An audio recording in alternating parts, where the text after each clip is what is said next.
Olá!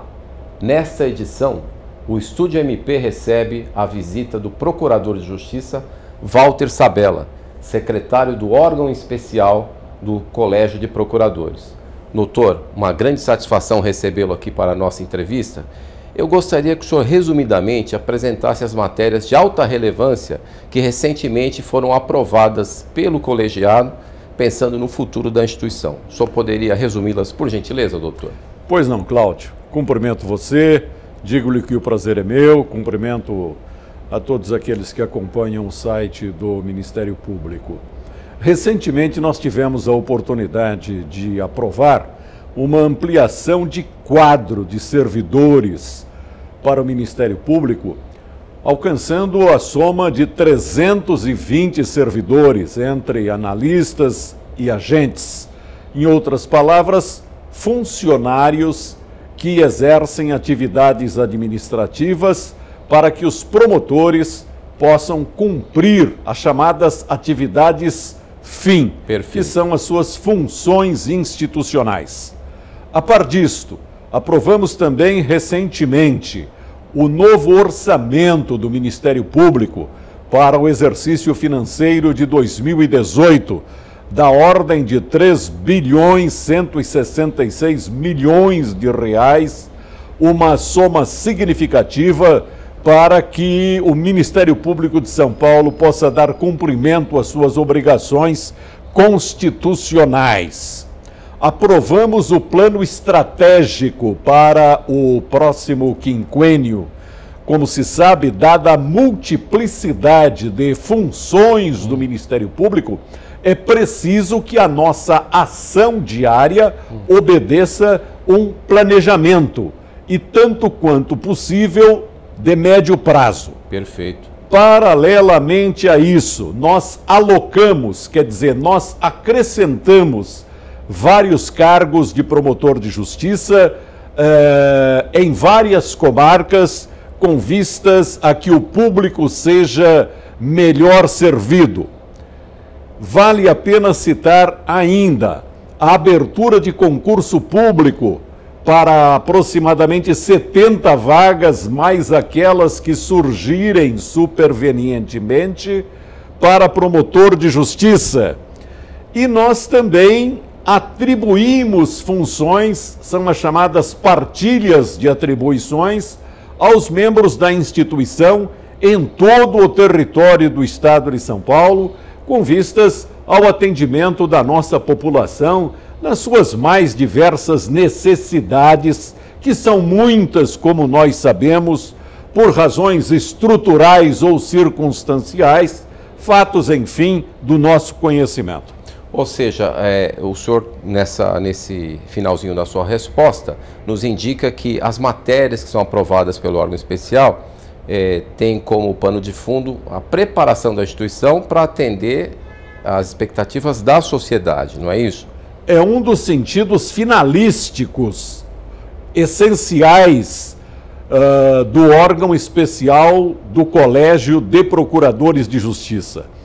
O Ministério Público tem uma administração superior dividida por 4 grandes órgãos: a Procuradoria-Geral, a Corregedoria-Geral, o Conselho Superior e o Colégio de Procuradores. O Colégio de Procuradores, como tem 300 integrantes, tem também quem exerça por ele as suas funções. Um órgão de menor composição numérica, 42 integrantes, que se ocupam diuturnamente das grandes linhas, das linhas mestras de atuação do Ministério Público. Nesse sentido, qual a importância que o senhor dá à aprovação do plano estratégico? Como é que a instituição pode se preparar para o que vem por aí, né, pensando no futuro?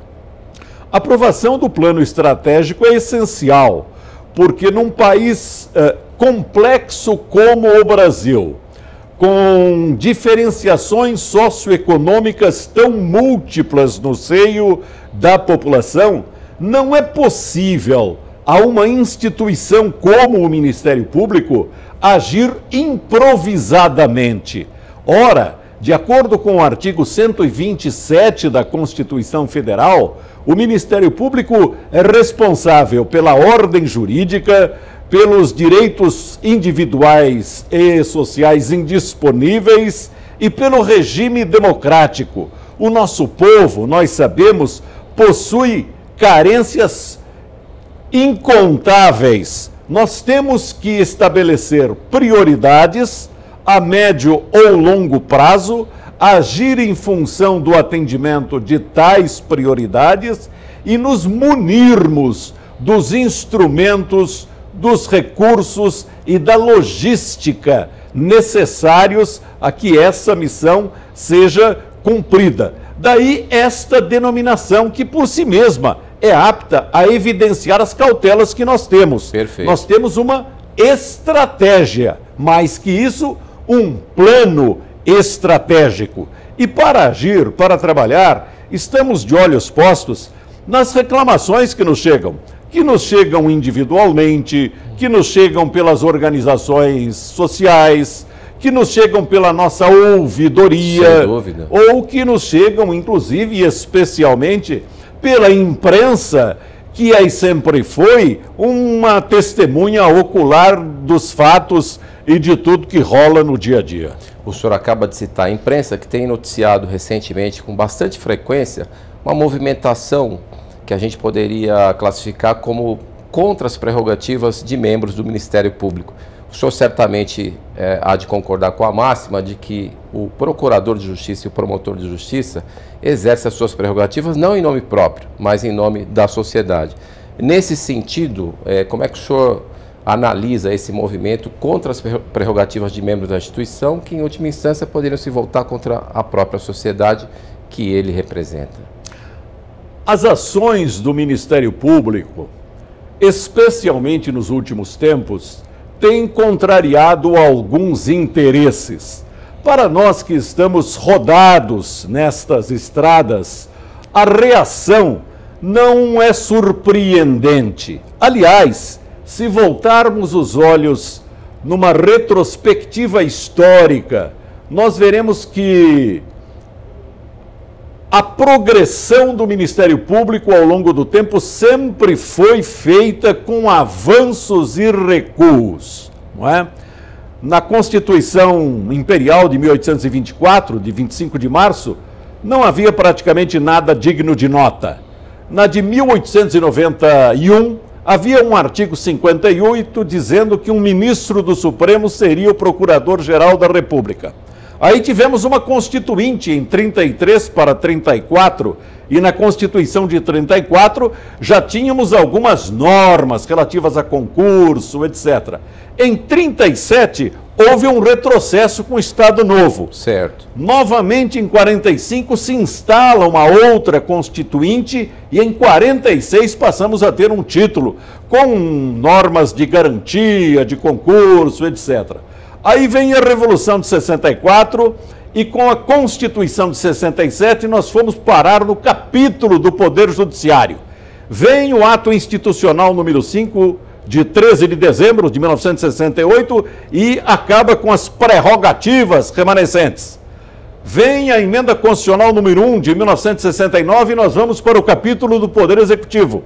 Até que em 1987 e 88 nós conseguimos inserir na Constituição este formato amplo, eficaz, que do ponto de vista normativo é o mais avançado do mundo.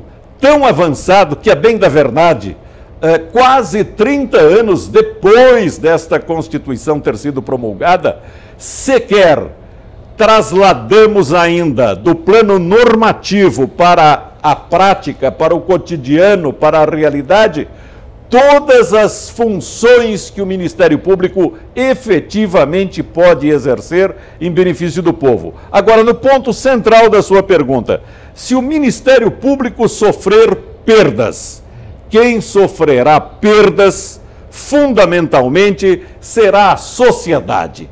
Porque o conjunto de poderes instrumentais que o legislador destinou ao Ministério Público não o fez em consideração às pessoas dos integrantes da instituição.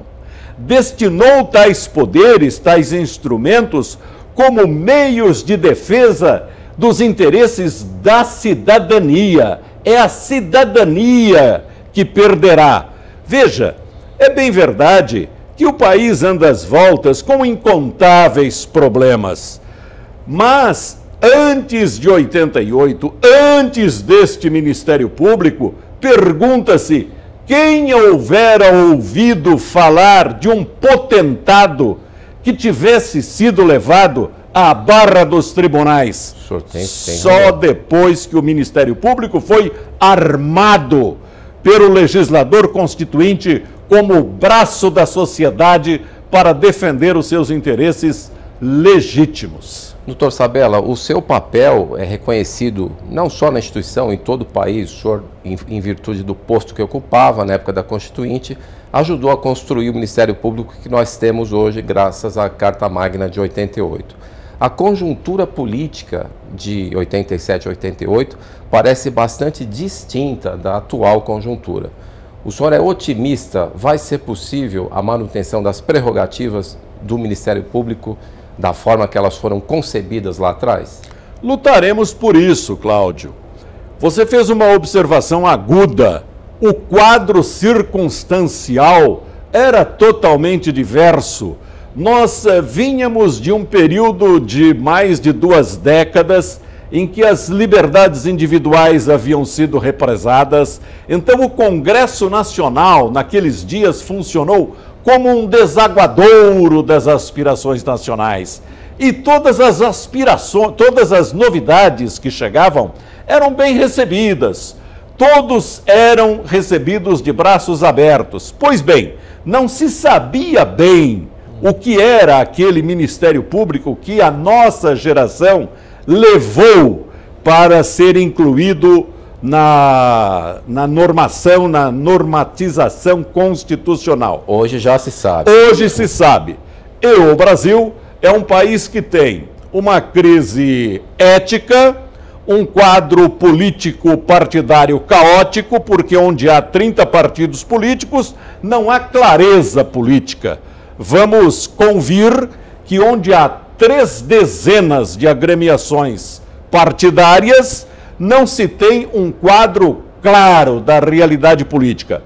E há muitos interesses contrariados, mas com potencial organizatório e de articulação inegável. Podemos ter perdas? Podemos, mas nos empenharemos no sentido de que não venhamos a ter, porque em havendo perdas, a grande perdedora não serão os promotores de justiça, será a sociedade brasileira. Doutor, uma satisfação recebê-lo. Infelizmente, nosso tempo está esgotado. Eu agradeço muito a sua presença, assim como agradeço a sua audiência e o aguardamos até a próxima edição. Até mais.